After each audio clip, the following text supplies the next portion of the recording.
धनबाद को किसकी नजर लगी है? यहाँ इंसान की बोली बाद में, बंदूक की गोली पहले निकलती है। इस बार फिर से गोलीबारी की घटना को अंजाम दिया गया है। मामला तोपचांची थाना क्षेत्र का है, जहां जीटी रोड किनारे घायल अवस्था में मिले रवि वत्स राय को इलाज के लिए एसएनएमसीएच के इमरजेंसी वार्ड में भर्ती कराया गया। घायल रवि ने पुलिस को बताया कि वो अपने दोस्त के साथ प्रेमिका से मिलने देवघर जा रहा था। तभी रास्ते में नकाबपोश अपराधियों ने उसे रोक लिया। 3 राउंड फायरिंग हुई, एक गोली हवा में चली और 2 गोलियां उसके पैर में मारी गई।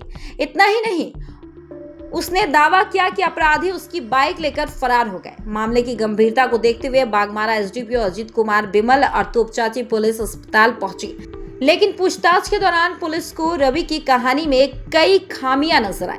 इसके बाद उसके साथ मौजूद मित्र दिवाकर से अलग से पूछताछ की गई और यही से पूरे मामले का असली चेहरा सामने आने लगा। पुलिस के मुताबिक दिवाकर ने पूछताछ में रवि के दाव की पोल खोल दी। जांच में सामने आया कि प्रेमिका से मिलने देवघर जाने और नकाबपोश अपराधियों द्वारा हमला करने की कहानी पूरी तरह मनगढ़ंत थी। पुलिस को अब शक है कि यह मामला माइनिंग से जुड़े विवाद का है, जिसमें करीब 5 लोगों की संलिप्तता सामने आ रही है। घायल रवि वत्स राय बोकारो जिले के दुगदा अटारी गांव का रहने वाला है। पुलिस अब पूरी घटनाक्रम की कड़ियां जोड़ रही है और जल्द ही बोकारो के दुगदा अटारी गांव पहुंचकर मामले की गहराई से जांच करेगी। पुलिस ये पता लगाने में जुटी है कि गोली आखिर किसने चलाई, विवाद की असली वजह क्या थी और पूरे घटनाक्रम के पीछे कौन कौन लोग शामिल है। दुगधा का जो अटारी गांव का एक लड़का है रवि वत्स राय, वो तोपचांची थाना क्षेत्र में जीटी रोड के नीचे गिरा हुआ था। सूचना दिया पुलिस को। पुलिस जब आई तो बताया कि मेरे दोनों पाँव पे गोली लगी है। फिर बताया कि गोली मार के लोग भाग गया है और हमको किसी से कोई दुश्मनी नहीं है। फिर जब हम लोग उसको लेकर के हॉस्पिटल आए और उसके साथ एक लड़का था दिवाकर सिंह, दोनों से हम लोगों ने जब पूछताछ किया तो कुछ और भी कहानी है। ये घटना स्थल बता रहा है दुगधा में ही, और दुगधा में वहाँ पे माइनिंग को लेकर के आपसी विवाद में गोली चली है। हम लोग अभी पीओ विजिट करने जा रहे हैं जो दुगधा है। मुझे लगता है कि वो पुलिस से बचने के लिए, पुलिस से क्योंकि इसको इलाज कराना था और जब तक पुलिस केस नहीं होता तो कोई हॉस्पिटल इसको लेता नहीं।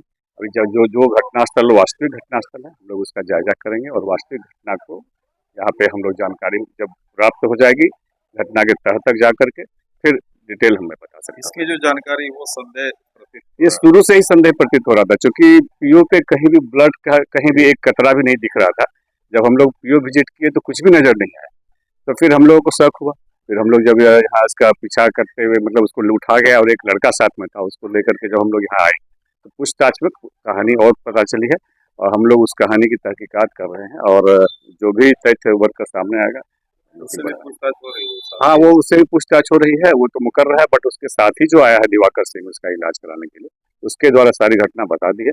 हम लोग तहकीकात करने के लिए और आगे भी हम लोग अनुसंधान कर रहे हैं और किन बातों को लेकर के हुआ है उसका हम अनुसंधान कर रहे हैं। घटना ये हुआ कि हम अपना घर से आ रहे थे